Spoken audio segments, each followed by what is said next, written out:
Now, look, we have talked to a lot of our reporters out in Chapel Hill tonight, but it wouldn't be a sports story here on WRL News at 7 o'clock without our sports reporter extraordinaire. It is time to take things to Murph's Turf.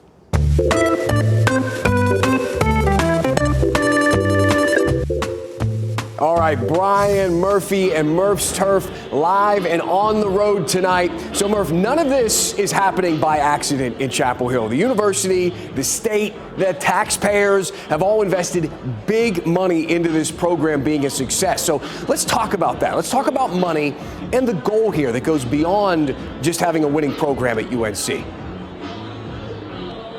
Yeah, Dan, UNC has decided they want to be a football power.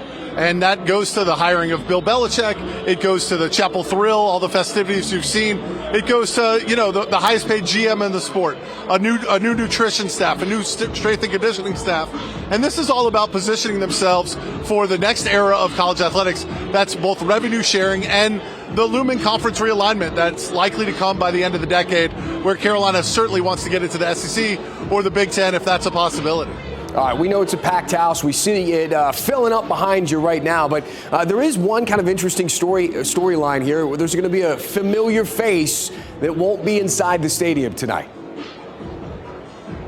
Yeah, that's Ramses. The live mascot will not be inside the stadium. He's outside the stadium where fans can go take their pictures with him, shoot some videos with him, but he won't be on the sidelines, which is really breaking with tradition here at UNC. But I've been told there was a number of reasons for that. One, fans love interacting with him. Two, putting a live animal and 65,000 screaming fans isn't necessarily the best for him either.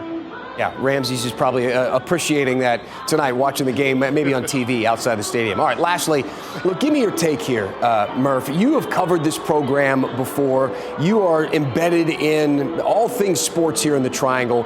What have you noticed being different about this game day and how things feel there? Yeah, unbelievable setup here, right? If you want to know anything about the commitment to football at Chapel Hill, they put a giant stage for a concert right in front of the library. Library closed today on Labor Day.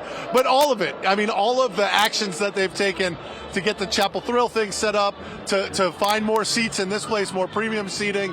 This is the biggest game here in Chapel Hill since probably 1997 when they played Florida State and College Game Day was here. But we saw Belichick hugging Nick Saban and Teddy Bruschi and Randy Moss.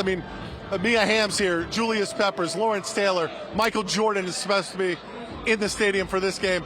It's attracted everybody because there's that level of excitement here in Chapel Hill. So TCU is coming into town. This is a team that actually opened the season when all of the hoopla was around Deion Sanders in Colorado. So they are kind of used to getting this type of profile game. I'm wondering if the same can be said for the kids playing at UNC. Any take on that? Yeah, Jordan Shipp, a wide receiver, said this is going to be the biggest game I've ever played in, the biggest atmosphere I've ever played in. And I think that goes for everybody wearing a Tar Heel jersey right now. Everybody except Bill Belichick, that is, right? He's been to 9 Super Bowls, won 6 of them. But outside of him, all these players, this is going to be the biggest atmosphere, biggest environment they've ever played in. So far. Right? So far. All right. Brian Murphy, good work out there at the stadium. We'll be checking in with your reporting. Thank you.